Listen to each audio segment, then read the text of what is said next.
So to know what men feel like when they feel like they've lost you, first hit the like button and subscribe, because YouTube is shadow banning my videos. And the only way to communicate that you shouldn't is for you to communicate by liking, commenting, and hit the notification button. Let's begin with the video. You see, the brain works in contrast. It's always comparing its present reality with other points in time. And this is the cause of why a lot of people, and especially men, tend to take you for granted. Because depending on the severity of his unhappiness and self-esteem, he'll constantly be comparing you with other people. And he'll constantly be asking himself, maybe I could do better, because the brain works through contrast. When it has something, it imagines a reality of not having it. It imagines the freedom of not being with you, right? But the problem is that those assumptions, a lot of the times, are wrong assumptions. It's an assumption that we make because of just the way the brain is wired. It's always gonna compare what it has with not having it. It's always, and the beauty is that it's always gonna, the opposite of what you have is always gonna look better, especially to the chronically unhappy. So you got to understand that this is something that you have to let them realize that before they come to that conclusion being with you. You have to give them a taste, a sensation of what it is to not live with you. And we, unfortunately, women make that mistake because you're so loyal. You're taking advice from Granny. And don't get me wrong, Granny had a point 50 years ago. But unfortunately, nowadays, you're dealing with Wolverines, with motherfuckers who think they're famous, motherfuckers who think they're the shit. They think they're God's gift to women. God forbid if they're Dominican. And so you have to understand that the brain works through contrast. And anytime you make them feel like you're always going to be there, they're going to think about what it is to maybe not being with you. Or worse, the natural disappointments of life, the days that you wake up depressed, the days that you wake up bored with your life, they'll think that you're the reason, right? So that's why, this is the thing, you gotta learn to identify happy people, because happy people don't do this as often. Right? So that's one thing, right? So that's one thing I want you guys to understand. So what do they feel when they realize once you walk away, once you move on with your life, right? Let's find the notes right here. What do they start to think when you're not there? Well, remember, especially if they are relationship folk, let me tell you something. A lot of you guys are dealing with avoidant men. So a lot of them don't even want to be with you. Right? Not in a bad way, but that they're just chronically ungrateful for life. They chronically take relationships, not just with the opposite sex, with women, but with you, with just in general, for granted. So the first thing that they'll feel is freedom. They realize, oh, thank God I'm not with her. And they feel good. They breathe. Oh, it feels good to finally be free. But it's like a crackhead who stopped doing crack. And it's been one day. Of course, he's happy he hasn't done crack.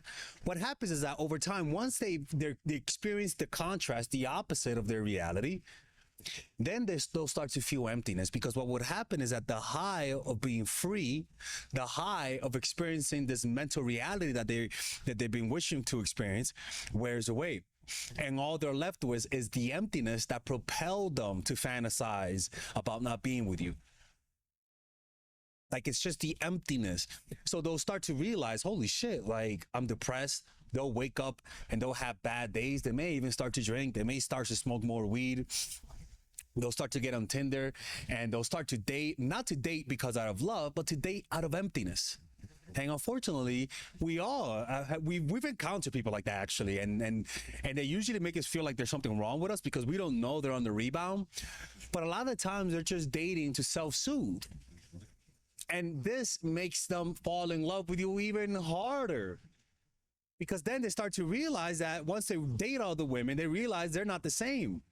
They realize that what they had with you was special. This happens a lot. And it takes them losing you to realize that.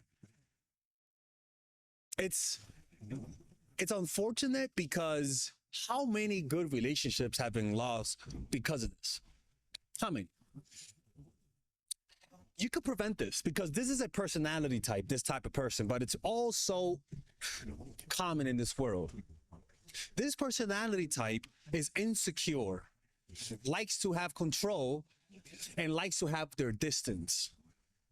And it doesn't work well with humans. They're really talented people. They could be artists, they could be successful men, men with power. But when it comes to relationships, you just cannot do that because we're dealing with human beings, and humans feel bad. Yeah, you could be you could take a break from that project and start something new. But with relationships, you can't do that.